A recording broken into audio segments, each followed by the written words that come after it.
All right, folks. So we got some hand warmers right here. My daughter was curious about these.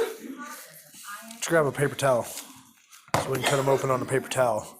So we're gonna cut them open and just see what's in it. Well, at least if our son's in California, we have a reason to go to California.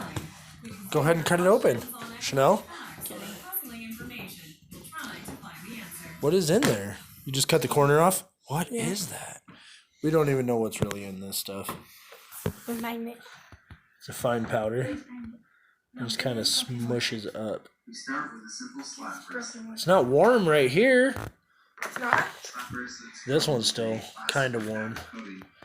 So we're going to put a magnet because daughter thinks there's iron in it. I don't know if you can see in the light, but there's a couple different colors of substances in there.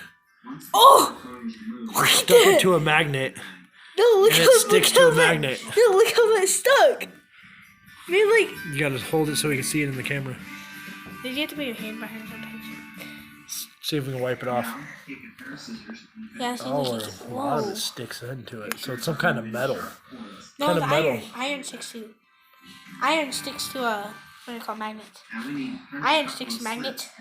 I don't really know what this stuff is in here. Iron. It's kind of cool though. It's iron. There's got to be something else in there.